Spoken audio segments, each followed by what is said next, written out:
다음날 0시, 효력 시작도 다음날 0시, 다음날 옆 가게가 조용해야 된다. 옆 가게에서 아무 소리도 안 들려야 된다. 그럴 가능성은 없잖아요. 기본을 탄탄히 다지시고 그다음에 용어에 빨리 익숙해지시면 문제 푸시는데 큰 어려움은 없겠습니다. 자, 계속해서 보시죠. 자, 이제 3장, 그러니까 주택의 공급입니다. 공급, 그러니까 집장사가 집을 지어서 공급하는 거죠. 파는 겁니다. 그러니까 우리가 돈을 주고 사는 거죠. 사는 것을 공급받는다고 하고요. 근데 1절 주택의 공급 기준 중에 1번 주택 공급에서, 그러니까 우리나라 현재 법적으로는 선건설 후분양이 원칙입니다. 그런데 예외적으로 선분양 후건설할 수 있게 되어 있고요.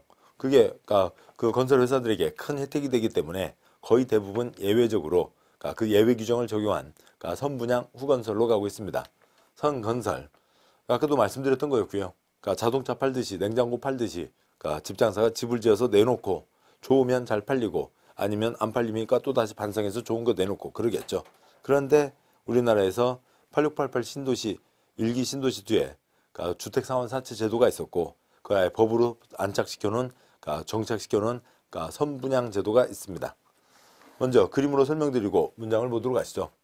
그러니까 공적 주체는 그러니까 크게 문제가 안 됩니다. 민간이 할 때요. 민간 어느 A 민간 회사가 그러니까 어디에 그러니까 1000세대 그러니까 아파트를 공급하겠다라고 하려면 한 번에 30만 이상을 하려면 사업계획 승인을 받아야 되는 거죠. 그건 사업계획 승인이고, 자 이제 돈을 당기려면 또 집값을 얼마로 할 건지에 대해서 그러니까 입주자 모집 공고 승인을 받아야 됩니다. 입주자 모집 승인이라고 하기도 하고요. 입주자 모집에 대해서 광고를 내고자 하니 승인해 주세요. 입주자 모집 공고 승인을 받는 경우도 그러니까 승인이라고 표현하기도 합니다. 누구한테 받냐면 시장군수구청장에게 입주자 모집 승인을 받아야 됩니다. 그러면 시장군수구청장이 입주자 모집을 승인을 한다는 것은 두 가지 의미가 있습니다. 하나는 그 단지의 그 주택 가격을 얼마로 한다라고 하는 걸 정해주는 거고요. 그러니까 이제 뭐 집장사 이제 제안을 그러니까 이렇게 보고를 제출을 한 거죠. 그거에 대해서 도장을 찍어주는 것과, 그러니까 두 번째로는 그러면 그러니까 선 건설 다 지어서 하는 게 아니라 돈을 미리 당겨받는 거죠. 아까 주택사원사채 500 중에 350을 미리 당겨받듯이 여기도 집값을 먼저 당겨받는 것을, 그러니까 선분양, 그러니까 당겨받는 것을 짓진 않았는데 돈부터 땡기는 거죠. 그러니까 그래서 돈을 당겨받는 거에 대해서 승인을 받게 되는 겁니다. 당연히 시장군수구청장에 입주자 모집 승인이 있으려면 그러니까 민간 사업주체가 시군구에게 승인 신청을 넣는 거죠. 승인 신청을 넣고 그러니까 승인이 떨어지면 그러면은 돈을 당겨받을 수가 있는 겁니다. 돈을 당겨받는 게 먼저 집값을 소유를 입주라고 얘기 드렸죠. 그래서 집값이 입주금입니다. 입주금 전체를 한 번에 당겨받는 게 아니라 끊어서 당겨받는데요. 먼저 첫 번째 청약금을 받는 겁니다. 그러니까 청약금이요.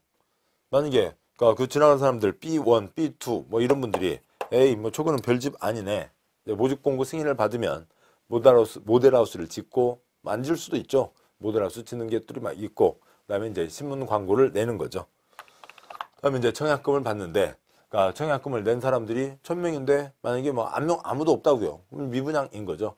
또한 1000명인데 1000명 1순위 청약을 받았는데 1순위인 그 지역에 1순위 인분 중에서 신청한 사람이 뭐 400명. 그럼 이제 미달인 거죠. 그럼 이제 2순위 청약으로 가게 됩니다. 뭐 좋은 예를 들어보죠. 그러니까 2000명이 청약 신청을 했다고 보겠습니다. 그러면 경쟁률 2대1이죠.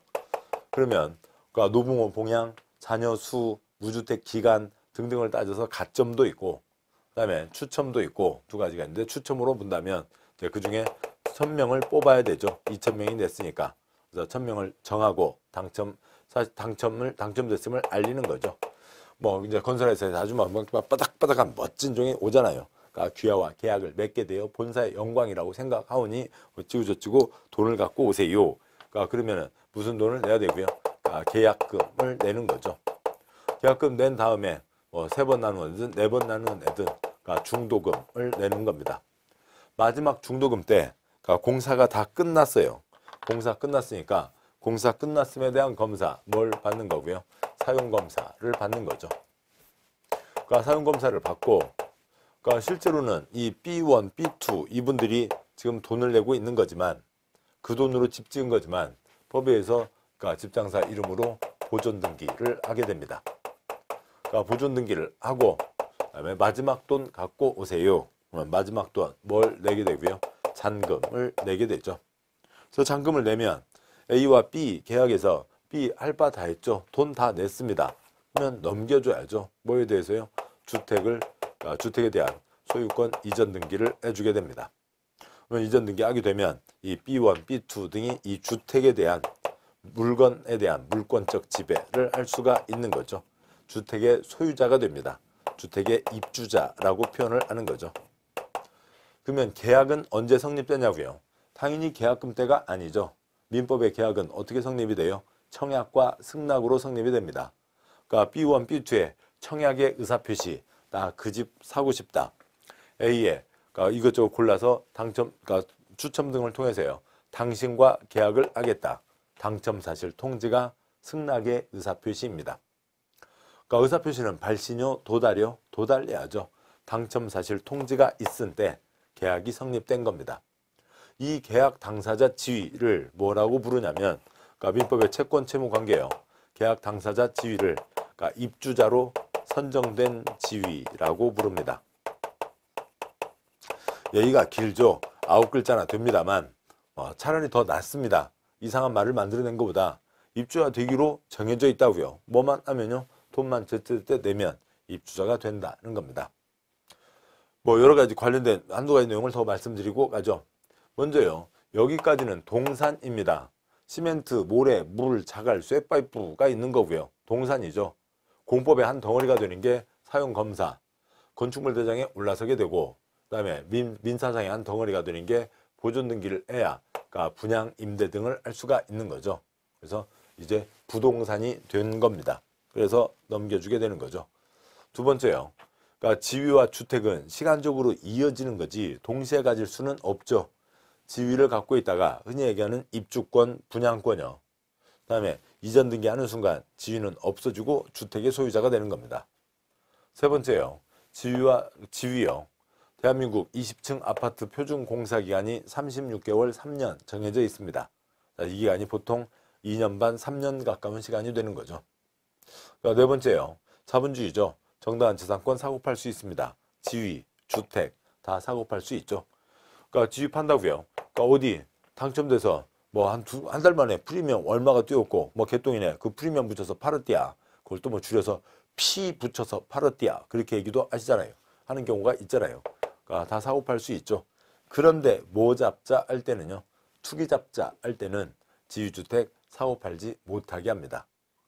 이게 주택 공급에 그러니까 예외이긴 한데 실제로는 다 이렇게 가고 있고 심지어는 그러니까 건설회사 다니는 그러니까 초보 직원들하고 얘기를 했더니 그러니까 우리나라는 그러니까 선건설 없대요. 그냥 선분양만 있대요. 아닙니다.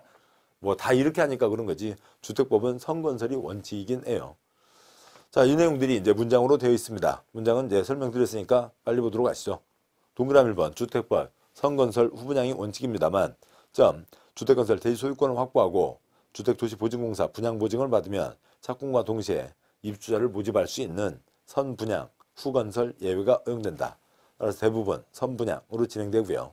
동그라미 2번 민간 사업주체가 입주자 모집 공고 승인 신청을 해서 승인을 받으면 모델하우스 등을 짓고 입주자 모집 공고를 냅니다. 다음에 한 번에 30만 이상을 하려면 사업계획 승인을 받아야 되고요. 민간 사업주체가 입주금을 받으려면 입주자 모집 공고 승인을 받아야 된다. 3번 사업주체가 전세대 공급하려는 경우 청약금 낸 사람이 2,000명이면 경쟁률 2대1이 되는 거고요. 일반적으로 당첨 사실 통지받은 때 입주자에 대한 지위를 취득한다. 계약 당사자가 된 겁니다. 4번 입주금은 청약금, 계약금, 중도금, 잔금으로 나눠내는 거고요.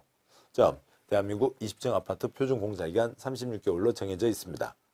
5번 사업주체가 마지막 중도금을 받은 후에 사용검사 신청하고 사용검사를 받은 후에 사업주체 이름으로 보존 등기합니다. 입주 예정자는 잔금을 지급하고 소유권 이전 등기함으로써 입주자, 소유자가 되는 겁니다. 6번 지위와 주택은 시간적으로 이어지므로 한 시점에 두 가지를 동시에 가질 수는 없는 거고요. 7번 입주할 수 있는 지위, 그냥 분양권, 입주권이나 주택은 다 사고 팔 수 있는 게 원칙이죠.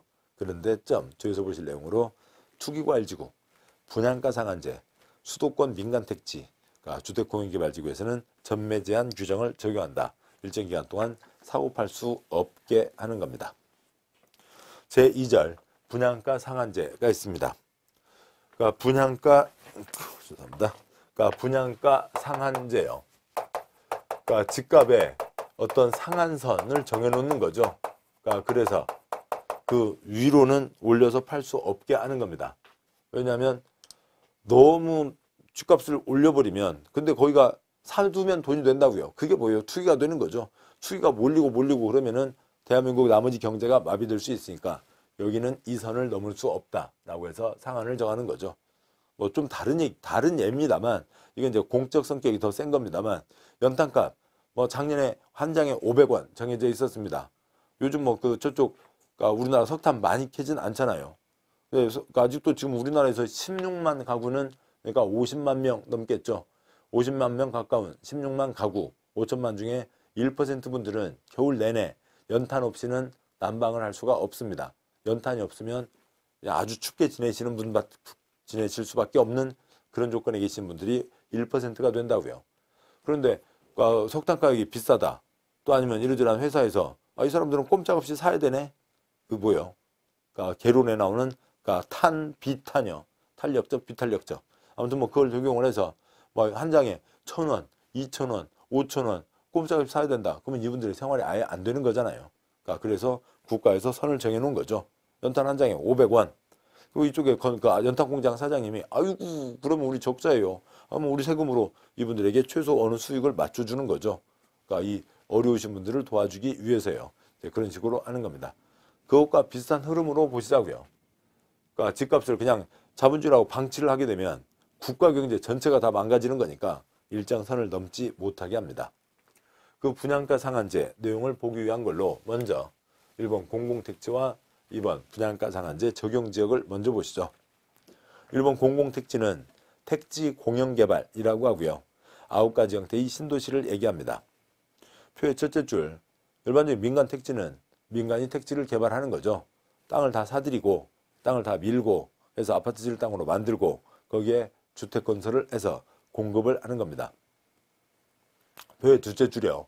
공공택지는 택지 공영개발이라고도 하는데 땅을 민간에게 맡기지 않고 공공이 한다고요. 언제가 시작이었어요? 8688 1기 신도시가 시작이죠. 그 전까지는 민간 건설사들에서 꾸준히 집들을 다 지어왔었습니다.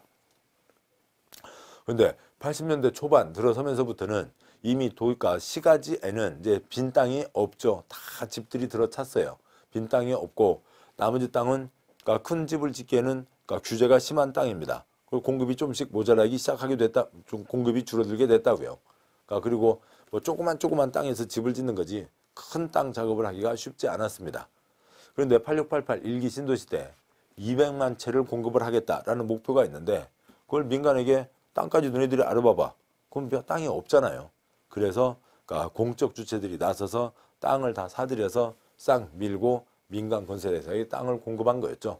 이게 1기 신도시로 어디예요? 분당, 일산, 중동, 삼본, 그리고 평촌, 수도권이 그렇고요. 또 이제 부산 등 지방에서도 200만 호 건설 사업에 나섰습니다. 그다음에 2기 중간에 여러 가지 이제 그런 신도시 사업들이 계속 있었고 큰 얘기로 하면 2기 신도시가 한 10여 년 전에 있었던 2기 신도시 김포, 파주, 판교, 동탄 등등이 있는 거죠. 그 사이로도 계속 이러저러한 사업들이 있었습니다.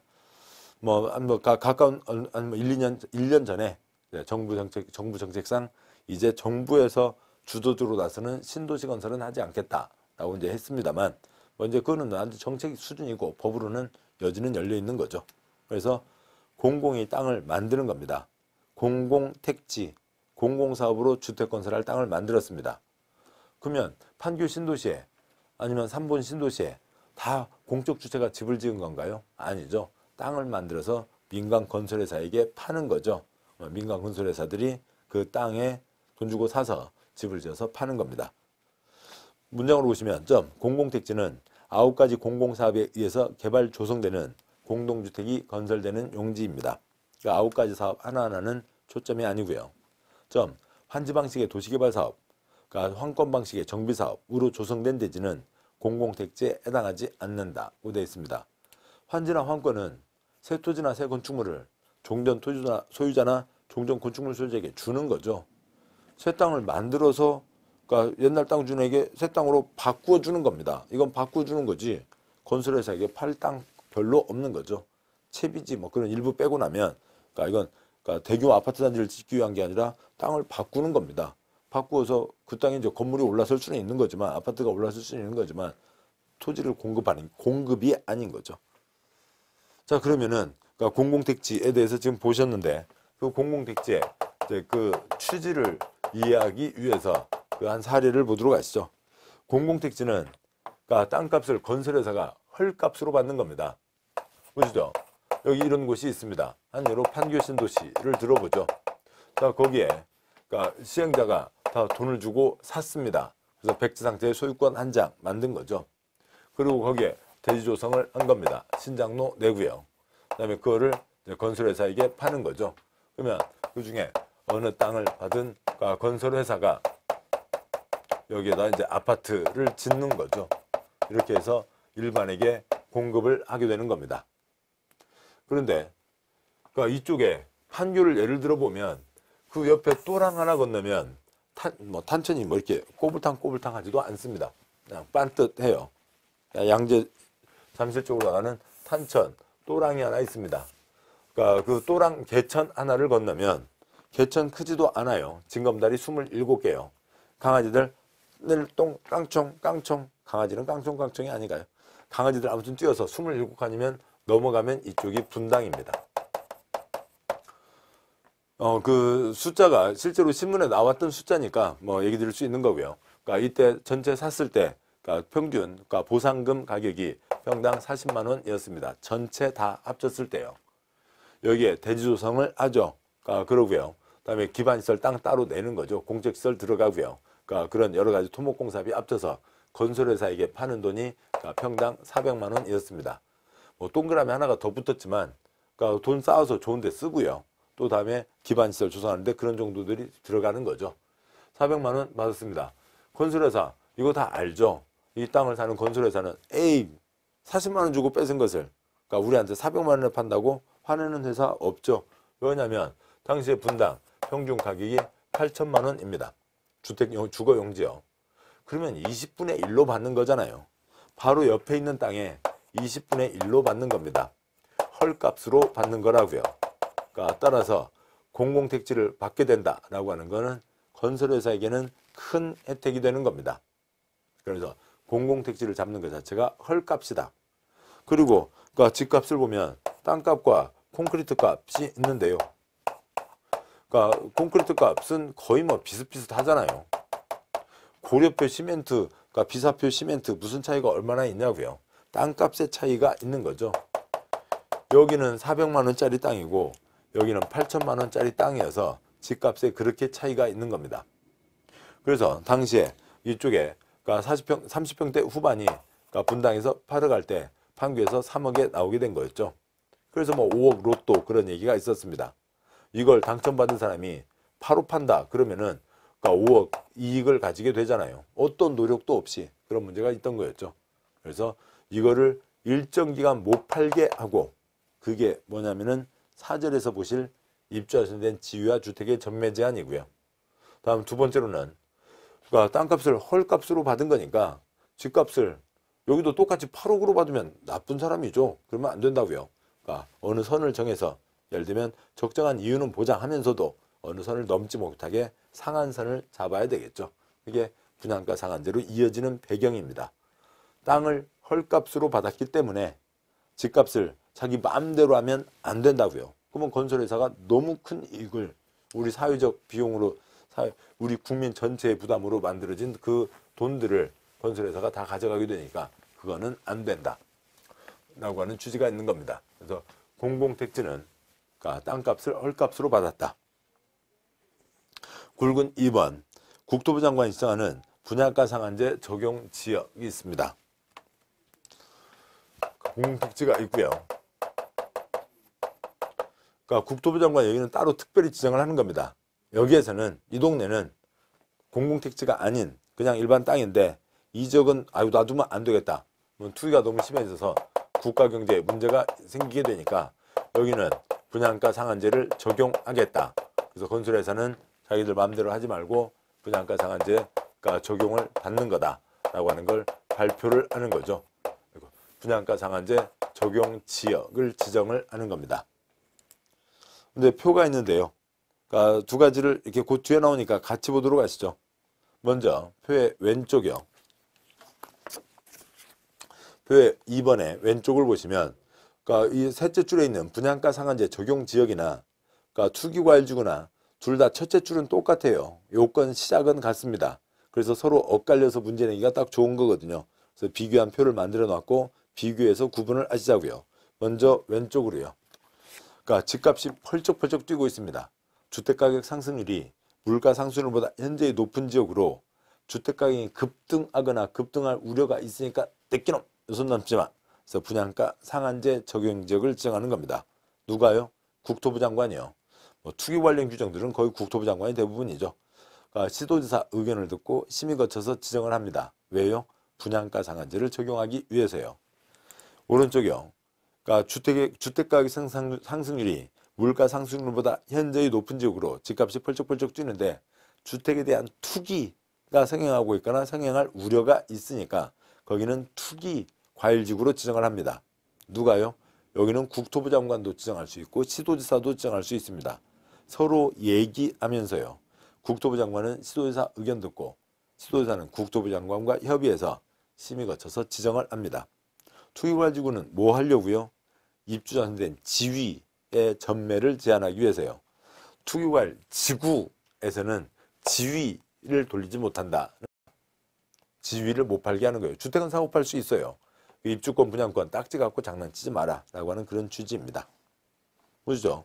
문장.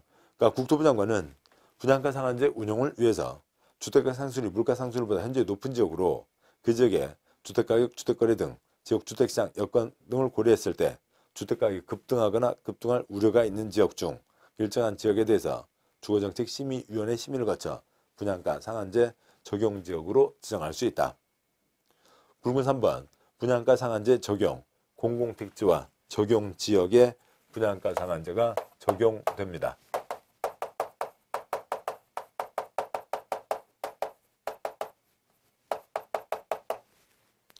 그러니까 굵은 3번 사업주체가 일반에게 공급하는 공동주택 중 다음 지역에서 공급하는 주택의 경우에는 이주에서 정하는 기준에 따라 산정되는 분양가격 이하로 공급해야 된다. 어느 선을 넘지 마라. 그게 상한선이다. 이에 따라 공급되는 주택을 분양가 상한제 적용주택이라 한다.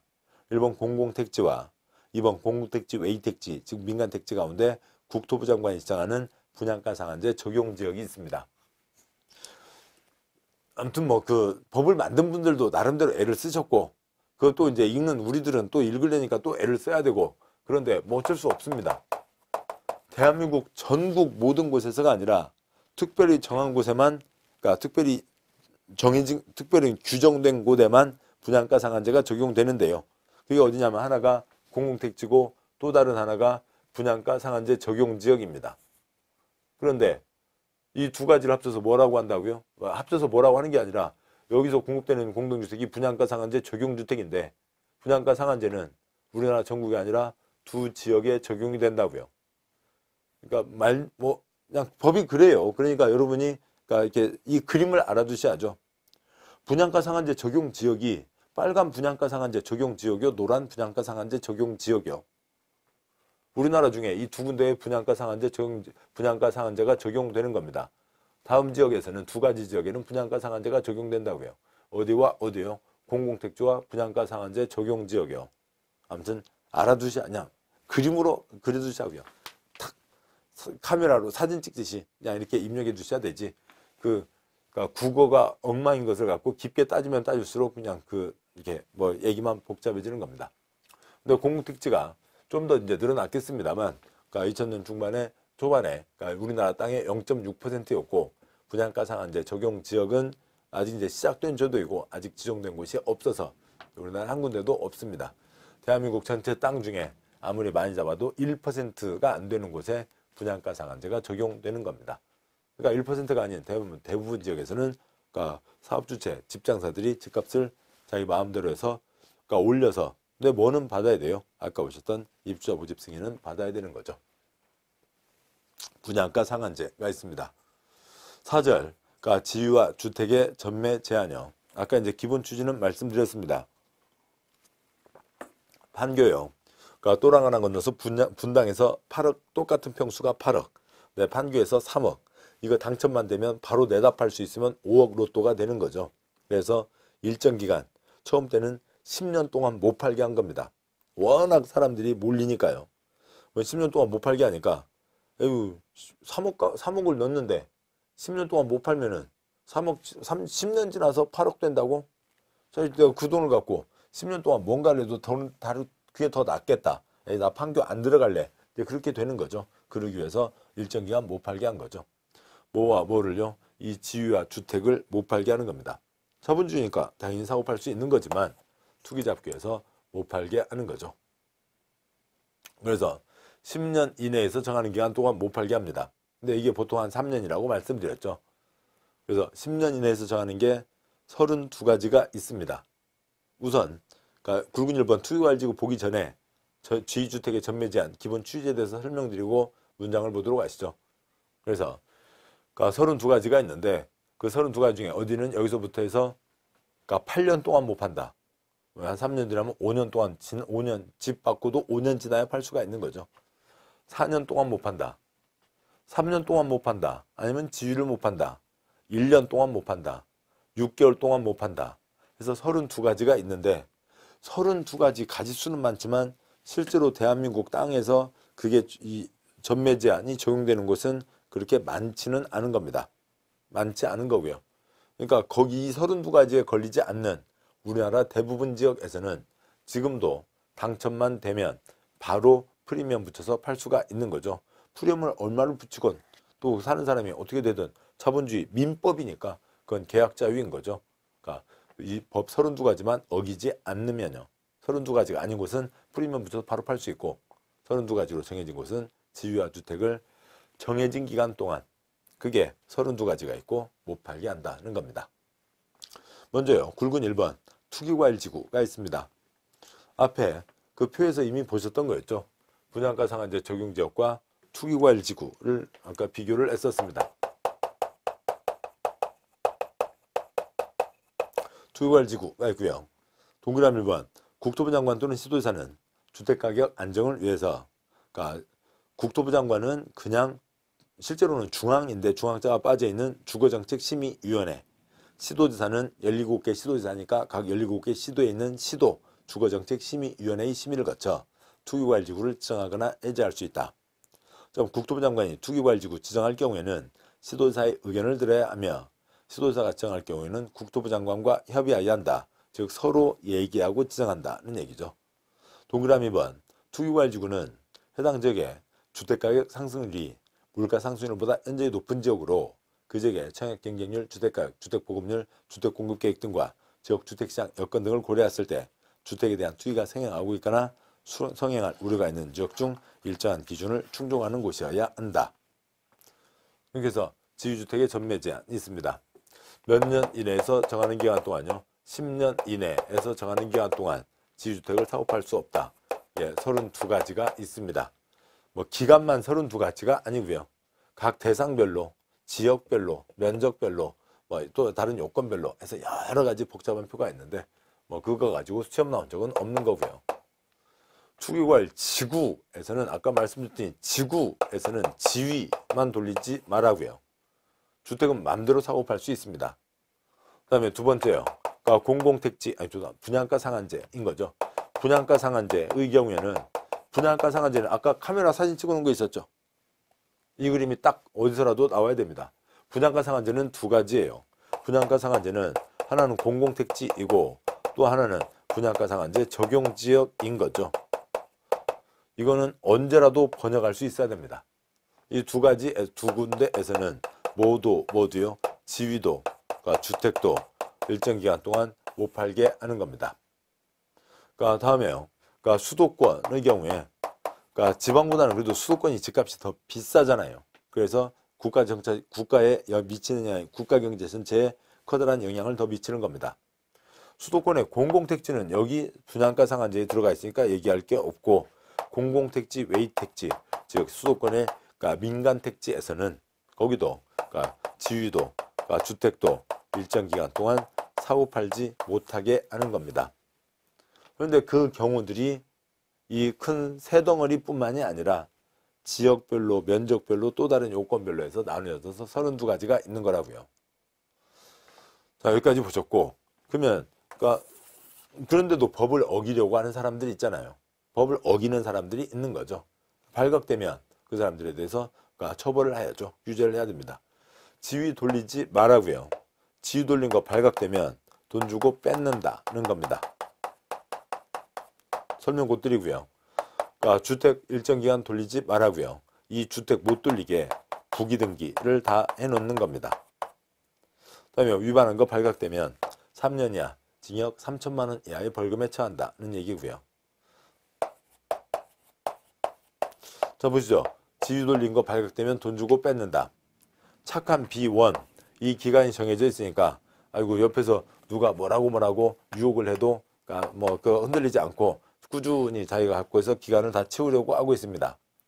그러니까 착하지 않은 B2요. 그러니까 옆에서 뭐라고 얘기를 해요. 솔깃합니다. 그리고 뭐 어떻게 그러니까 문제 없을 거라고 또 막 장담을 해요. 그렇게 해서 뭐 팔았습니다. 그러니까 C라는 사람에게 팔았는데 이건 그냥 이면 계약인 거죠. 불법 계약인 겁니다. 그리고 공개될 수가 없는 거죠. 공개하는 순간 무슨 얘기예요? 나 불법 계약했습니다. 3년 이하 빵에 보내보시죠. 이게 그러니까 공개하는 거죠. 공개할 수가 없는 거라고요. 그런데 결국 뭐냐면 요 마지막 어느 끝나는 때까지 누구 이름으로 일은 다 처리를 하고 B2 이름으로 다 처리는 하고 뒷돈은 다 누가 되고요. C가 되고요. 그리고 나중에 팔 수 있을 때 C가 자기 이름으로 등기를 하거나 아니면 자기 이름 빠진 채로 또 다시 다른 D라는 사람에게 넘겨주면서 거기 생기는 차익을 모두 먹고 B2에게 얼마 그러니까 구전을 떼어주겠다라고 하는 그런 거죠. 그러니까 그런 불법 계약이 발각되면 B2가 지금 낸 돈 있잖아요. 여기서 발각되면 여기까지 낸 돈에다가 은행이자, 여기서 발각되면 여기까지 낸 돈에다가 은행이자 붙여주고 그러니까 지위를 뺏는다. B2도 집 못 받고 C도 집 못 받는 거죠. 지위를 뺏는다.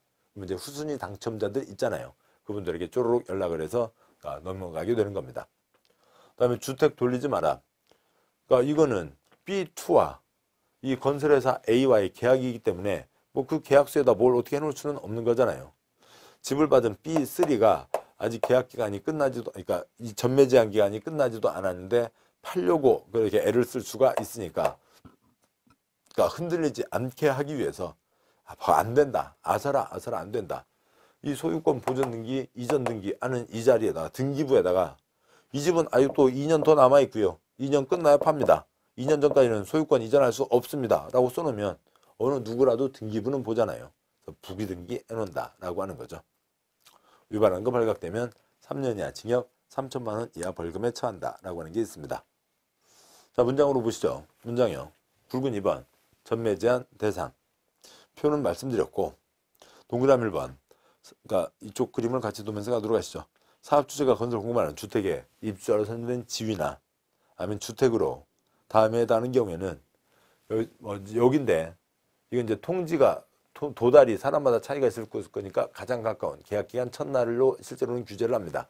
아무튼 여기서부터 10년 이내에서 대통령령으로 정하는 기간 32가지가 있다고요. 그 기간이 경과하기 전에는 지위나 주택을 전매하거나 전매를 알선할 수 없다. 그러니까 만약에 이게 상속이면 그러니까 B4라는 분이 있었는데 그러니까 B4 돌아가시고 에고 슬픈 일이죠. 그다음에 그러니까 E라고 하는 자녀에게 내려오는 거는 투기가 아닌 거죠. 상속은 투기가 아니고 전매도 아닙니다. 작은 1번 투기과일 지구 안에서 건설 공급 때는 주택의 입주자로 선정된 지위 정해진 기간 동안 돌리지 마라. 2번 분양가 상한제 적용 주택이 공공택지와 공공택지 외 그러니까 분양가 상한제 적용 지역이죠. 거기서 정해진 그러니까 지위와 주택 정해진 기간 동안 돌릴 수 없다. 3번 수도권 지역으로 공공택지 외의 택지 3년에서 건설공급 때는 주택의 입주된 지위와 해당 주택에 대해서 정해진 기간 동안 돌릴 수 없다, 전매할 수 없다고 되어 있는 거죠. 동그라미 2번 전매 제한 기간이 여러 가지별로 다 세부적으로 있습니다. 투기발지구 이전 등기 때까지 아무튼 그건 생략을 하죠. 엄청 센 거 아닙니다. 엄청 센 경우도 있고, 그러니까 수도권 공공택지, 외이택지 같은 경우에는 6개월만 지나면 그 팔 수가 있는 겁니다. 굵은 3번 전매 제한 예방책과 조치. 동그라미 1번 전매 제한 규정을 위반해서 주택에 입주된 지위의 전매가 이루어진 경우에는 사업주체가 매입 비용, 이 사람이 지금까지 낸 돈을 얘기합니다. 를 매수인에게 지급한 때에는, 즉 돈 주면 돈 주고 그 지급한 날에 사업주체가 입주된 지위를 취득한 것으로 본다. 건설회사가 그 불법 개혁한 사람에게 돈 주면 그 지위를 건설회사가 가져간다는 거니까 돈 주고 뺏는다는 거죠. 건설회사가 또 다른데 나쁜 짓을 하지는 않을 거잖아요. 할 수도 없는 거고요. 후순위 당첨자에게 연락하는 겁니다. 동그라미 2번 사업주체가 전매 제한 대상에 해당하는 주택을 공급할 때에는 그 문구를 써놓으라고요. 보존 등기, 이전 등기 있는 그 등기부에다가 다음 주택은 전매 제한 기간이 끝나기 전에는 소유권을 이전할 수 없음이라고 하는 그 문구를 주택에 대한 등기에다가 부기 등기해야 된다. 동그라미 3번 이 규정을 위반한 자에 대해서는 3년 이하의 징역, 3천만 원 이하의 벌금에 처한다 라고 되어 있습니다. 그래서 주택법 이 공급 초점에서요. 그러니까 이 선분양 예외이지만 이 선분양과 관련된 이 그림이 그 계속 여러 가지로 영향을 미치게 됩니다. 만약에 선건설 같으면 얘기할 게 없는 거죠. 자동차를 가자동차에서 만들어서 팔듯이 집을 다 만들어 놓고 집값 한 방에 주고 샀습니다. 그러면 내 거니까 어떤 문제도 없다고요. 그런데 지금 이 선분양의 경우에는 이런 흐름들이 계속 지금 이어지고 있는 거죠. 여기까지는 아직 소유자도 아닌 건데 이러저런 그 규정들이 이리 적용되고 저리 적용되고 하는 것들이 이어집니다. 이 흐름들은 이게 또 주택법에 어느 한 군데에 딱 써져 있는 게 아니거든요. 주택법에 여기저기 흩어져 있는 또 우리 시험에 잘 나오지 않는 주택 공급에 대한 규칙이라고 하는 것까지도 다 종합을 해서 그려놓은 그림입니다. 그래서 이 그림을 알아두셔야 공급 쪽 내용들을 이해하시기가 훨씬 편해집니다. 자, 여기까지 해서 주택법 3장 주택의 공급을 보셨습니다. 법이나 기본서에는 4장 공동주택의 관리 항목이 있어요. 근데 공동주택의 관리 항목은 참고로 아마 그래서 그러겠죠. 주택관리사 보시험이 있잖아요. 그래서 8년 동안 우리 시험에서 한 문제도 나오지 않았습니다. 그러니까 그거는 과감하게 생략을 하셔도 큰 문제 없고요. 시험범위에서 없어진 건 아니지만 그거는 8년 동안 안 냈다는 건 거기는 주된 초점이 아니라고 판단하고 있다는 거죠. 시험이 따로 있으니까요. 그리고 어쩌다 나와도 한 문제니까 신경 쓰지 않아도 됩니다. 참고로 그 관련된 우리와 자주 여러 가지 과목들이 겹치는 그쪽 시험은 주택관리사 시험이 아니고요. 주택관리사 보 시험입니다. 그쪽 필기 시험을 보셔서 합격하시면 주택관리사 보가 되는 거고요. 그리고 이제 실무 경력을 쌓으시면은 3년이나 5년 이상 실무 경력을 쌓으시면 주택관리사 자격증이 되는 겁니다. 자, 그래서 공동주택의 관리 규정은 보지 않으셔도 됩니다. 8년 동안 한 문제도 나오지 않았다고요. 자, 이상해서 주택법 총론, 그다음에 건설, 공급 내용들을 보셨습니다. 고생 많으셨고 계속 아까도 말씀드렸듯이 끝까지 보고 또다시 보고 반복해서 보셔야죠. 자주 반복해서 보셔야 됩니다. 수고하셨고 잠깐 쉬고요. 농지법 계속해서 보도록 하겠습니다.